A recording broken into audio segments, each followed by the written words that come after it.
wabarakatuh. Bismillah, alhamdulillah, wassalatu wassalamu ala rasulillah Sayyidina Muhammad ibn Abdullah wa ala alihi wa sahbihi wa mawalah. Amma ba'd, qala musannif rahimahullahu ta'ala wa nafa'ana bihi wa bi'ulumi fid daraini amin ya rabbal alamin. Wal hadar minad dajar an taqula laka nafsuka kaifa tajtahidu fima yanfa'uhum ma'al uquqi syani' wal kufrani sani' wal khilafil fadhi' fa inna dhalika mimma jubilal insanu alaih hatta fi muamalatil haqqi jalla wa ala wa huwa alladhi khalaqahu wa razaqahu.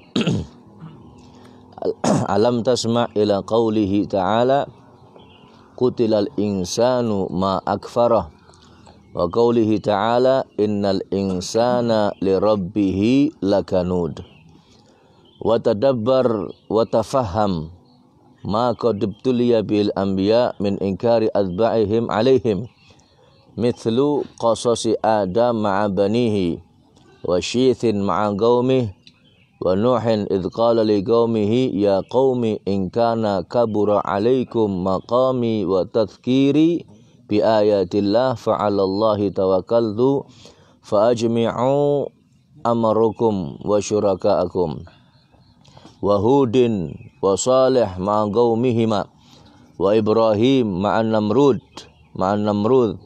wa abihi wa ya'quba ma'a akhihi wa yusuf ma'a ikhwatihi wa Ayyub wa mabtuliya bihi wa Musa ma'a bani Israel ba'dama najau minal bahr. Alhamdulillah, pada pagi hari ini kita dapat berkumpul kembali dalam cuaca yang lumayan dingin. Lumayan dingin apa sangat dingin? Alhamdulillah, kita dapat menunaikan salah satu kewajiban kita, yaitu sholat subuh dengan berjamaah. Mudah-mudahan bisa kita lanjutkan sampai waktu isyraq, sampai waktu terbit matahari dengan berzikir dan thalabul ilmi, sehingga apa yang dijanjikan oleh Nabi Muhammad, yaitu pahalanya seperti haji dan umroh sempurna, 3 kali sempurnanya akan kita dapatkan. Amin ya rabbal. Nabi SAW bersabda, man shallal ghadata fil jamaah, barang siapa yang sholat subuh dengan berjamaah, thumma qa'ada yadhkurullah, kemudian duduk dan berzikir kepada Allah Subhanahu wa taala hatta tatlu'a syams, sampai terbit matahari. Kemudian thumma shalla raka'atain, kemudian sholat 2 rakaat, maka pahalanya seperti haji dan umroh yang sempurna. Ya, ini waktu isyraqnya jam 05.49 atau 05.50. Jadi insyaallah kita duduk di tempat ini setelah berzikir, thalabul ilmi, mudah-mudahan bisa sampai waktu isyraq. Kemudian waktu isyraq nanti kita sholat 2 rakaat, atau mungkin mau dibablaskan sampai duha 16 menit setelah isyraq, itu waktu duha. Jadi silahkan mau sholat isyraq boleh, mau sholat duha nanti juga boleh. Tapi yang jelas hadirin, banyak sekali keutamaan-keutamaan yang akan kita dapatkan ketika kita menghidupkan waktu-waktu fajar semacam ini. Kalau kami waktu di Darul Mustafa, 1 jam sebelum adzan subuh sudah bangun dan membaca azkar, baca doa Asmaul Husna, baca zikir, kemudian adzan subuh, kemudian zikir lagi, kemudian sholat qobliyah fajar atau sholat sunnah fajar, ya, kemudian zikir lagi, ya, kemudian baru sholat subuh sebagaimana tadi yang kita lakukan. Saya punya rencana, cuman belum saya sampaikan ke pengurus masjid dan teman-teman Nurul Qulub. Saya punya rencana kepengin setiap minggu, hari Minggu, atau sebulan sekali setiap hari Minggu kita melakukan yang seperti ini. Sejam sebelum subuh kumpul di masjid. Kira-kira sanggup apa betul? Sebulan sekali sudah, kita mulai sebulan sekali. Ya, kita ambil ahad apa gitu. Kalau misalkan perempuan ada ahad wagi, kita ambil ahad apa. Ya, kemudian setiap bulan kita kumpul di masjid 1 jam sebelum subuh. 1 jam sebelum subuh. Berarti sukram ngontangi 2 jam sedurunge subuh. Ya. Ini manfaatnya besar sekali hadirin. Banyak dari kita yang mengeluh permasalahan ekonomi, mengeluh permasalahan ini dan itu. Cuman padahal kita punya kunci, punya sesuatu yang bisa memudahkan itu semua. Apa?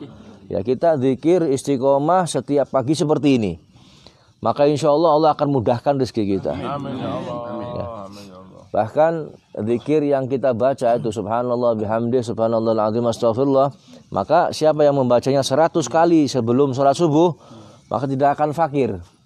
Akan diberikan rezeki setahun penuh, tidak akan fakir. Ya. Akan dimudahkan di dalam mencari rezeki Allah Subhanahu wa taala. Maka itu hadirin yang dirahmati Allah, kalau pengen sukses dunia, urusan dunia dan akhirat, maka hidupkan pagi hari ini. Insyaallah barokah dunia akhirat. Amin.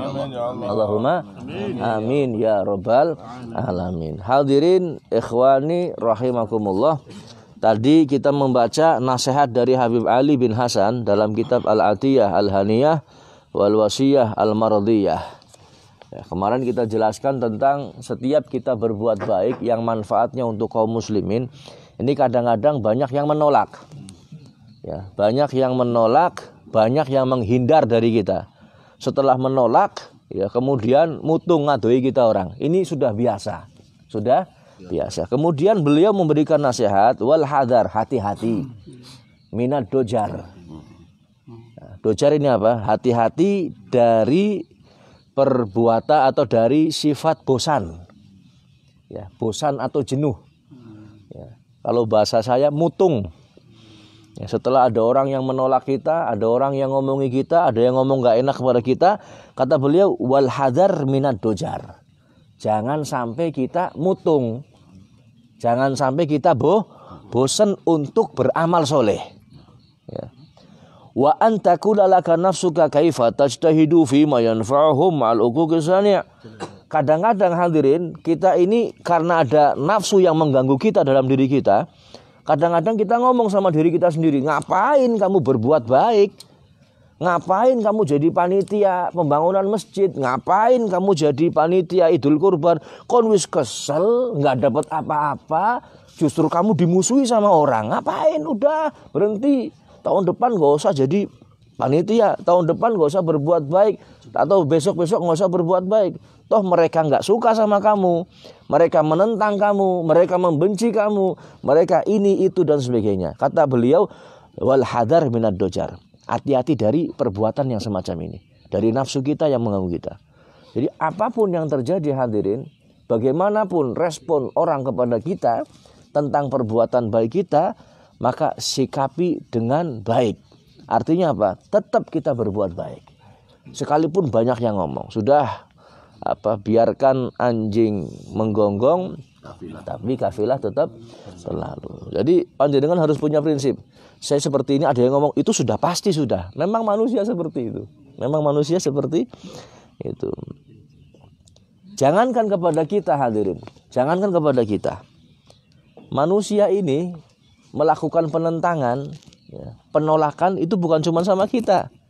Kadang manusia itu menentang, menolak kepada Allah Subhanahu wa ta'ala.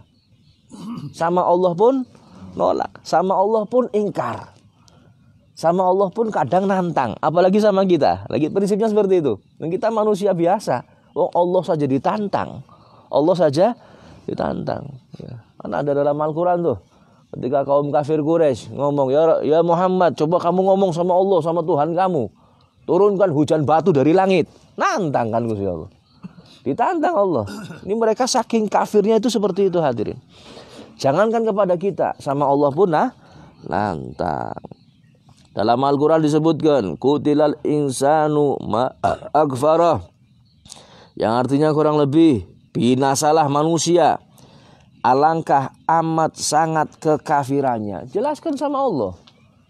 Kutilal insan ma'akfarah, sudah jelas manusia seperti itu, perbuatannya seperti itu. Makanya beruntung yang dikasih hidayah sama Allah. Alhamdulillah, mudah-mudahan kita semua terus dikasih hidayah sama Allah. Beruntung. Ya, ciptaan Allah seperti itu. Makanya orang yang bisa menerima hidayah, ini orang-orang yang beruntung. Amin ya rabbal alamin. Wa qaulihi ta'ala innal insana lirabbih lakanun. Sesungguhnya manusia itu amat enggan lagi kikir kepada Tuhannya.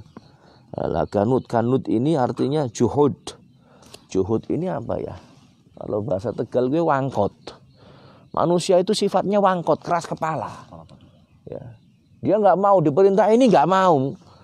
Disuruh menjauh ini larangan, tinggalkan, nggak mau. Ini manusia, kebanyakan seperti itu hadirin. Innal insana lirabbih, kepada Allah seperti itu, apalagi sama kita. Makanya jangan heran. Wah, udahlah saya malas untuk berbuat baik seperti ini kok balasannya. Itu. Wa tadabbar wa tafaham ma kadibtul ya bil anbiya min inkari atba'ihim alaihim. Pahami kembali hadirin, ya. Renungkan kembali apa yang terjadi kepada para nabi sebelumnya. Para nabi sebelum Nabi Muhammad. Kita nggak lebih mulia dari Nabi Adam. Nggak mungkin. Nabi Adam nabi, kita manusia. Nggak mungkin kita lebih mulia.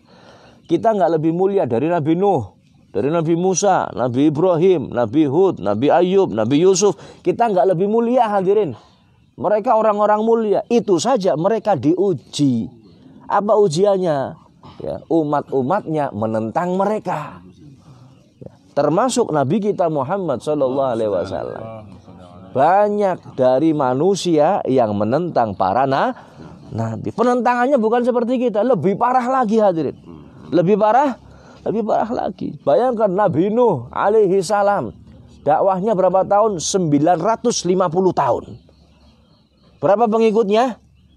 Sama yang hadir di Masjid Zainal Fajri, masih banyak yang hadir di Masjid Zainal Fajri. Ini berapa biji bisa dihitung dengan jari pengikutnya Nabi Nuh. Dakwahnya 950 tahun. Berarti banyak sekali yang ingkar terhadap Nabi Nuh. Nabi Musa sudah diperlihatkan tongkatnya jadi ular besar. Laut dibelah. Ya, banyak sekali mukjizat yang diperlihatkan di depannya Fir'aun. Tetap Fir'aun dan kaumnya tidak mau beriman. Ya, mereka ingkar. Para nabi saja dikhianati sama mereka. Nabi Yusuf. Apa ujian Nabi Yusuf? Tahu ujiannya? Bukan penjara saja. Saudaranya apa? Mengkhianatinya. Ya, balangan yang sumur. Dibalangkan di sumur dan sebagainya. Ya, ini Nabi Yusuf luar biasa. Ini kisah yang sempurna dalam Al-Quran itu, mulai dari cerita nggak enaknya sampai endingnya menjadi enak sudah. Ini Nabi Yusuf. Nabi Ayub, apa ujiannya? Diuji oleh Allah, penyakit, anaknya mati, bojone apa? Minggat. Yo ya, Nabi Ayub. Mudah-mudahan ora kita Nabi Ayub. Ini ujiannya luar biasa ini. Hayong nelangsa ya istilahnya. Ya, kita nggak diuji seperti itu hadirin. Nabi Muhammad. Oh, luar biasa sabarnya. Penentangannya kita lihat, penentangan mereka orang-orang kafir, mulai dari hinaan, cacian, pukulan, ya, dan lain sebagainya. Kita nggak lebih mulia dari mereka para nabi hadirin. Nggak ada seujung kuku dari mereka. Makanya kalau kita diuji dengan ada orang yang menolak kita, itu biasa. Hal yang biasa, hal yang remeh. Ingatnya nabi pun seperti itu. Disenyumin saja sudah. Kalau ada orang ngomong disenyumin saja sudah. Omongan nggak enak sudah biasa hal yang semacam itu. Memang kalau kita belum tahu pelajaran yang semacam ini hadirin, ya, ketika kita berbuat baik kemudian ada yang ngomong nggak enak, mesti gampang mutungan. Ya, jujur saya akui, saya pun pribadi dulu seperti itu. Ketika berbuat baik terus ada yang ngomong nggak enak, ngapain saya berbuat baik? Ya, tapi alhamdulillah. Ya, dari waktu ke waktu mendapatkan nasihat yang akhirnya apa? Kita harus kuat, ya, kita harus kokoh, maju terus, pantang mundur. Sekalipun banyak orang yang ngomong gak enak, kita tetap berjalan, ya. Yang penting kita berbuat baik. Insya Allah dengan keistiqomahan kita akan membuahkan hasil yang luar biasa, membuahkan hasil yang baik dalam urusan dunia maupun dalam urusan akhirat. Amin ya rabbal alamin. Wa Hudun wa Salih ma'a qaumihima, ya.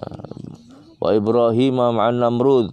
Ibrahim sama Namrud bagaimana ujiannya? Luar biasa. Yakub, ya, sama saudaranya. Yusuf sama saudara-saudaranya dan lain sebagainya. Mudah-mudahan Allah berikan kita kesabaran. Dan juga apa yang kita kerjakan di dalam khidmah dalam agama ini, melayani agama ini hadirin, melayani agama Islam, melayani thalabul ilmi, melayani orang-orang yang nuntut ilmu, ini mudah-mudahan diberikan keikhlasan oleh Allah. Ya. Beliau sampai mengatakan wa kun ma'allahi ka'an la khalqa. Jadi ketika kita bersama dengan Allah, kita beribadah kepada Allah ini, kita beribadah seakan-akan tidak ada makhluk lain selain kita sama Allah. Tidak ada makhluk lain selain kita sama Allah. Maksudnya apa? Maksudnya udah kalau kita ibadah anggap semuanya nggak ada. Ya, jadi kita nggak punya rasa riya. Tidak ada riya dalam diri kita. Mau riya sama siapa? Nggak ada makhluk yang lain. Udah anggap saja dunia ini milik kita berdua, ya Allah dan kita, sudah nggak ada lagi. Jadi ibadah kita ikhlas. Mau ditunjukkan sama siapa? Nggak ada yang lain kecuali kepada Allah Subhanahu wa ta'ala. Ini adabnya kita kepada Allah seperti itu. Beribadah seakan-akan nggak ada makhluk yang lain. Kemudian wakun ma'al khalqi ka'an la nafsa. Nah, kalau kita sedang beribadah muamalah dengan manusia, seakan-akan diri kita nggak ada. Seakan-akan diri kita ada. Artinya apa? Ya, beliau memberikan nasihat kepada kita kalau kita sedang bermuamalah dengan manusia, baik itu mungkin bertetangga, atau mungkin jual beli, atau mungkin ngobrol, atau mungkin bisnis atau apa, maka kata beliau seakan-akan kamu itu tidak ada. Maksudnya apa? Kita ini lebih mengutamakan orang lain. Lebih mengutamakan, atau dalam bahasanya al-ithar, lebih mengutamakan orang lain, sebagaimana yang pernah dilakukan oleh para sahabat-sahabat Nabi Muhammad sallallahu alaihi wasallam. Mereka lebih mengutamakan orang lain. Nah, ini adabnya hadirin. Jadi adab kita kepada Allah seakan-akan tidak ada makhluk, dan adab kita kepada manusia seakan-akan tidak ada diri kita. Jadi apa yang kita lakukan, yang dipentingkan adalah orang lain. Sedekah pada orang lain, ini kepada orang lain. Ya. Jadi sebagaimana yang dilakukan sahabat, ya, yang pernah saya ceritakan, ketika ada sahabat yang dikasih makanan kepala kambing sudah matang, dikasih ke satu orang. Setelah mau dimakan, ingat tetangganya yang masih kekurangan. Wah, saya mau makan, saya butuh, cuman tetangga saya ada yang lebih butuh lagi. Makanannya diambil, diberikan kepada tetangganya. Ya. Tetangganya, oh alhamdulillah dikasih makanan, senang. Pas mau dimakan, ingat tetangganya lagi, nggak jadi dimakan, dikasihkan kepada orang lain. Orang lain itu ketika dikasih mau dimakan, ingat yang lain lagi, terus muter sampai ini kepala kambing kembali lagi kepada pemberinya yang pertama. Jadi lah kita kini nyong bisa balik kemana? Saya ingat dulu kalau orang Arab itu jualan cincin, jual cincin kadang kan jual ke satu orang ke orang lain. Ini terus jual. Mau jujur didol maning orang sing duwe maneh. Muter dok ini. Nah, ini saking apa istilahnya? Para sahabat itu mereka melakukan saking peduli dengan yang lain. Peduli dengan yang lain. Makanya ini harus ada dalam diri kita. Kepada siapapun hadirin, kepada siapapun. Bahkan mungkin kalau kita mau kepada selain manusia, seperti kepada hewan. Seperti kepada peduli sama mereka, maka di situ ada pahalanya. Loh, Bib, hewan, iya betul hewan, nggak ada hisabnya. Cuman kita berbuat baik kepada mereka akan mendatangkan pahala untuk kita. Seorang baghiyah, ya, seorang pelacur, ketika menolong anjing mendapatkan pahala. Para sahabat tanya Rasulullah, menolong anjing dapat pahala? Iya. Setiap menolong makhluk yang mempunyai hati yang basah, maka di situ ada pahala atau disiapkan pahalanya oleh Allah Subhanahu wa ta'ala. Ya Rabb, mudah-mudahan Allah berikan kita keikhlasan. Berikan keikhlasan dalam hati kita sehingga amal yang kita kerjakan itu benar-benar ikhlas karena Allah Subhanahu wa ta'ala. Wazhad fid dunya. Ya, zuhudlah kamu di dunia. Yuhibbukallah, maka Allah akan mencintai kamu. Tahu zuhud ya? Zuhud, tahu zuhud? Zuhud ini bukan berarti nggak pengen dunia, nggak. Punya dunia, kerja dia, kaya mungkin. Ya mungkin kaya. Cuman apa yang dia miliki dari harta dunia itu enggak sampai di hati. Ya, maksudnya apa? Sebab hati ini tempat kita ini berzikir atau mengingat Allah Subhanahu wa taala. Jadi dunia itu enggak sampai hanya di tangan saja. Hanya di tangan. Maksudnya apapun yang terjadi, saya dikasih dunia, dikasih duit, dikasih harta, ini milik Allah.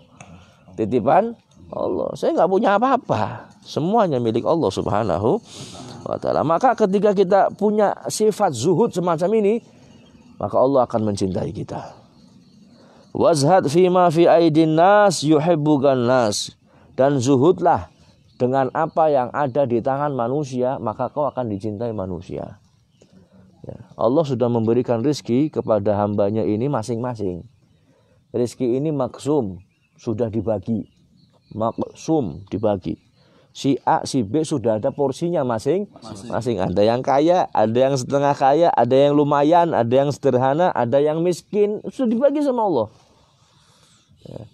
Tugas kita ini qanaah, apa? Menerima apa adanya. Menerima apa yang Allah berikan kepada kita. Jadi jangan iri kepada orang lain. Zuhud dengan apa yang dimiliki orang lain. Udah, ya itu punya orang lain, bukan milik kita. Apalagi sampai dicampuri dengan hasud. Na'udzubillahi min. Sudah iri, dengki. Ini yang bahaya. Kalau iri saja mungkin nggak ada masalah. Cuman iri saja, kalau iri pun kalau seandainya tidak didasari dengan ilmu, maka bisa membuahkan hati kita ini sempit.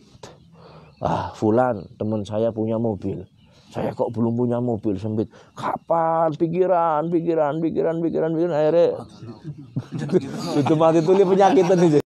Penyakitan dingin mati. Ini terlalu mikir, wah ini fulan punya, ini dipikirkan. Kadang-kadang kita nggak hasut saja, cuman iri saja. Kalau nggak didasari dengan ilmu, ini bisa penyakitan. Apalagi kalau iri ditambah dengki. Gimana caranya orang itu hancur, nggak punya apa-apa, semua lagi. Nah udah, kita nggak usah iri dengan yang dimiliki orang lain. Alladzi li ghairik lan yasil ilaik, kata Imamul Haddad. Yang sudah bagian orang lain tidak akan mungkin sampai kepada kamu, nggak akan mungkin sampai kepada kamu. Walladzi qusim lak hasilun ladaik. Yang dibagi untuk kamu ini bakal sampai kepada kita. Rezeki hadirin, kalau belum rezeki kita, mau diapa-apakan nggak bakal sampai, sudah nggak bakal sampai. Tapi mau yang namanya rezeki ya sudah, kalau sudah mau jadi rezekinya luar biasa. Kita tahadus binikmah. Ya.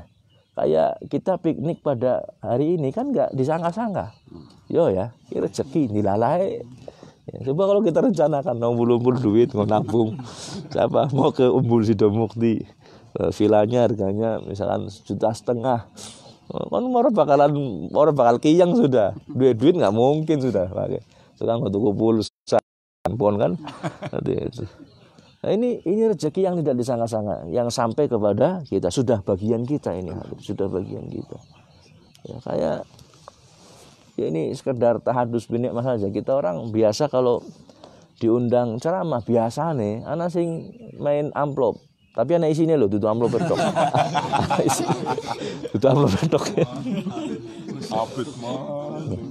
Kalau jadi rezeki kita dilalai akeh sing main. Ada banyak isinya. Kalau bukan rezeki, ya memang itu harus disadari. Makanya para dai, para ustadz, para kiai, habaib yang sering diundang ceramah harus menyadari ini, hadirin. Menyadari bahwa itu bagian, jangan terus yang semene kayak akeh kayak bakal lagi. Nah, kalau direncanakan seperti itu dilalai oleh secuil lagi. Suka cerita pahit. Ya. Dan sudah, jadi nggak ada yang bisa menghalangi kita, apapun nggak ada. Obib katanya kalau melakukan ini bakal apes, enggak. Nah, contoh kita orang pernah dulu diundang sama Pak Dalil kalau nggak salah pakai mobil, nabrak kucingnya mati. Kemana, ke Wonosobo ke Banjarnegara. Udah kayak yang pucet si nyupir, Pak Dalil pucet. Aduh gimana nih, jangan khawatir, rezeki ini sudah nggak. Rezeki itu. Subhanallah, jok mana balik 10 juta amplopnya. Kan nggak disangka-sangka gitu. Nggak disangka-sangka. Ini sesuatu hal. Kadang-kadang sedikit, kadang-kadang ini sudah dibagi sama Allah Subhanahu Wa Taala. Sudah dibagi. Udah nggak usah iri, nggak usah mengharap, nggak usah ini. Insya Allah yang seperti ini keberkahan untuk kita semua. Sudah jam 05.52, ini sudah waktu isyraq ya. Mudah-mudahan yang kita dengarkan, yang kita lakukan pada pagi hari ini bermanfaat untuk kita semua. Insya Allah bukan hari ini saja, nanti kapan waktunya, nanti ada Pak Edi sebagai pengurus masjid, ada Mas Yudi, ada Pak Imron, ada Pak Ayub, bisa dikondisikan sebulan sekali, bisa acara seperti ini di Masjid Zainal. Tutup piknik ya? Bukan pikniknya. Kalau piknik sebulan sekali saya nggak nolak gitu. Nggak, maksudnya di masjid kita adakan sebulan sekali hari Minggu yang sekiranya orang itu apa istilahnya libur ya, sedang libur hari Minggu, hari Ahad ya. Nanti kalau di sini mungkin nggak ada ponggol, insya Allah di masjid kita sediakan ponggol untuk makan. Ya. Alhamdulillah.